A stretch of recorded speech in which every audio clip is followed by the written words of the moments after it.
Venezuela continues to face a record drought as a result of the El Niño phenomenon, plus over a year after the disappearance of 43 students in Ayotzinapa, Mexico. The investigation there has little answers. Thanks so much for joining us for teleSur's English. I'm Coddy Weddle, and this is From the South.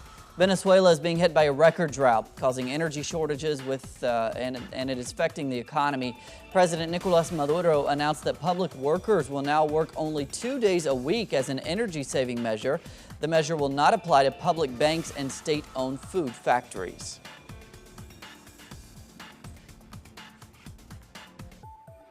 And the Venezuelan opposition has begun collecting signatures for a recall referendum to oust President Nicolas Maduro.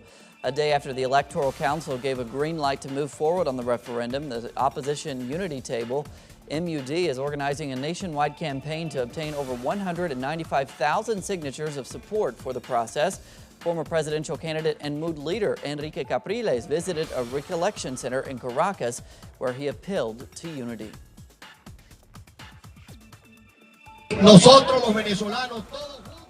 All of us Venezuelans, all of us together, let's recall this government and let's get Venezuela out of its crisis.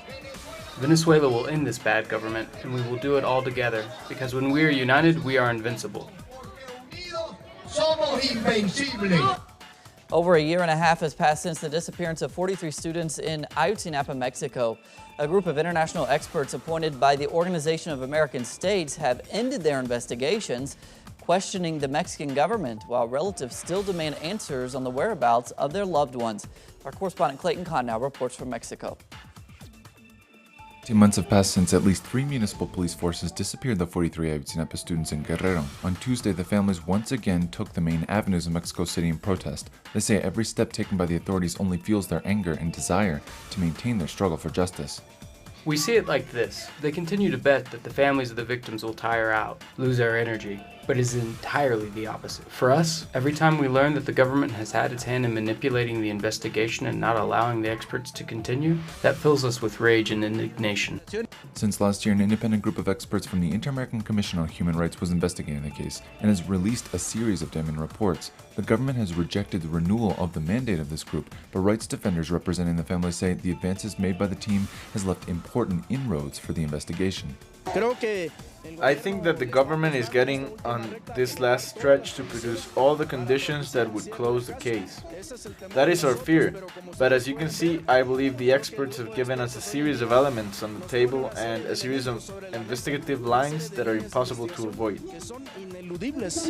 On Sunday, the experts presented their second and final report on the case, highlighting a series of omissions and possible evidence manipulation as well as testimony garnered through torture in the official investigation. The team hypothesized that the trafficking of heroin hidden in commercial buses may be behind the motive of the crime. We are talking about a hypothesis of the fifth bus. Guerrero States leads the country in heroin production, and the Cocula hillsides are full of poppy crops. We are very surprised that there is no analysis of narcotics. On Monday, the families of the disappeared students expressed their frustration that the independent experts' mandate was not renewed. They argue that the advances made in the investigation provoked shame and fear within the government. They were ashamed because the experts were doing their job. They were doing the job that the government should be doing, but that shame is nothing more than complicity.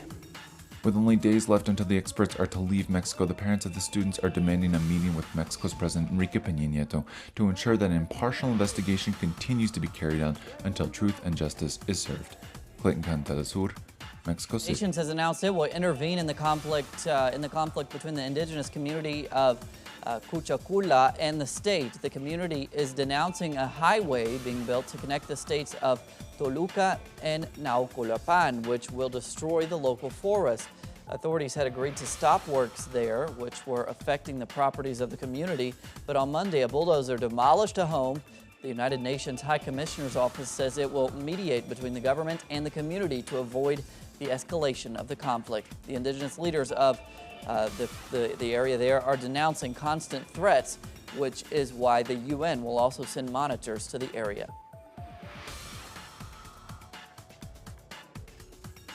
Bolivian President Evo Morales is visiting Ecuador in solidarity with the earthquake victims. President Morales' visit was accompanied by the delivery of 90 tons of humanitarian aid from Bolivia. Ecuadorian President Rafael Correa greeted Morales at the airport. Both are touring the affected areas. Feminist groups are protesting the impeachment process against President Dilma Rousseff in Brazil. Hundreds of activists gathered in Sao Paulo criticizing the predominance of male figures who are pushing toward the process against Rousseff.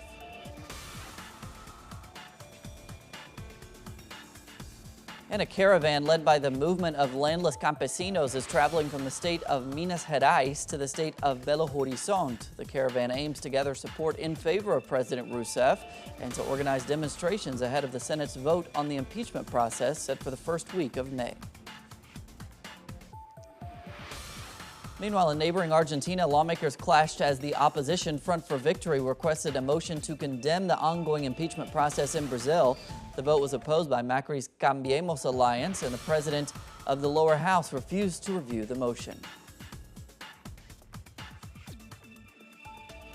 United States Republican presidential party candidate Donald Trump presented his foreign policy earlier today. Now, among his policies, Trump said that if elected president, he would put American security above all else.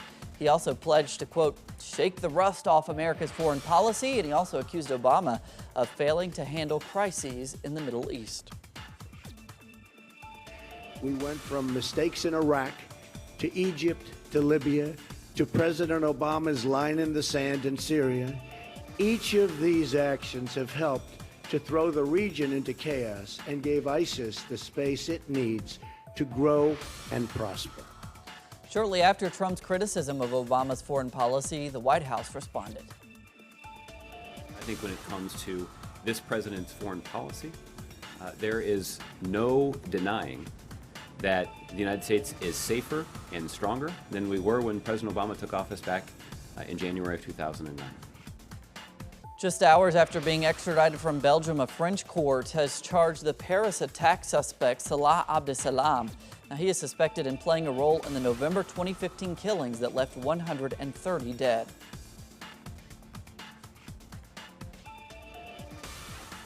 A mass strike by German labor union Verdi caused hundreds of cancellations and delays of flights to and from and through Germany. National airline Lufthansa was forced to cancel at least 900 flights alone.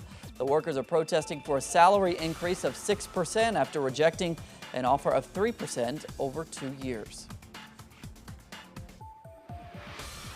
Spaniards will finally go to the polls again in June after the final round of talks between the king and political parties failed to broker a deal on forming a coalition government.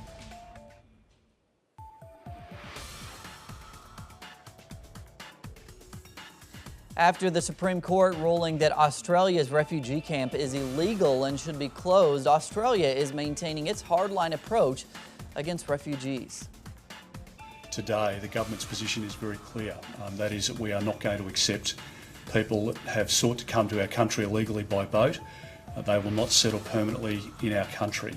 And the Supreme Court decision obviously is an issue for the PNG government, and there are discussions, including again this afternoon, between legal representatives from my department and from the Immigration Department of PNG. And still on the topic of asylum, Austria has passed a controversial new law that restricts the right of asylum and allows most claimants to be rejected directly at its border. Now, it comes days after the far right came top in the first round of a presidential election. Rights groups say the law undermines the principle of protection from war and persecution. European Council President Donald Tusk says he has urged finance ministers to set a date for a meeting on Greece soon to avoid renewed uncertainty over the country's ability to finance itself. That there's still more work to be done by the ministers of finance.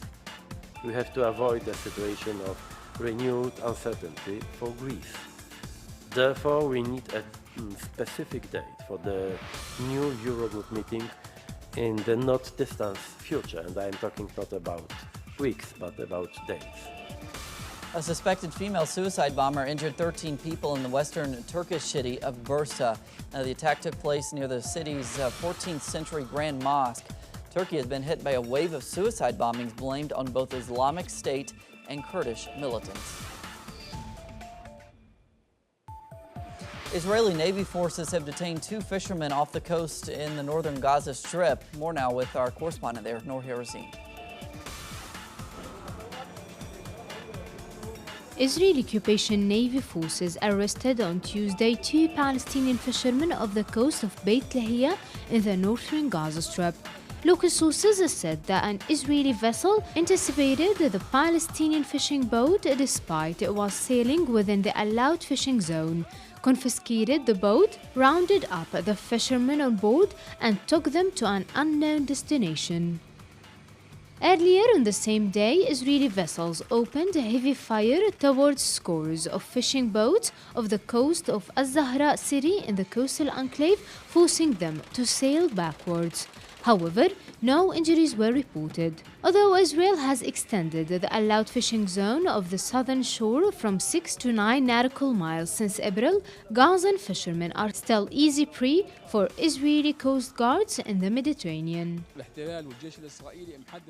Israel allows fishing within 6 nautical miles of the northern coast and within 9 nautical miles of the southern coast.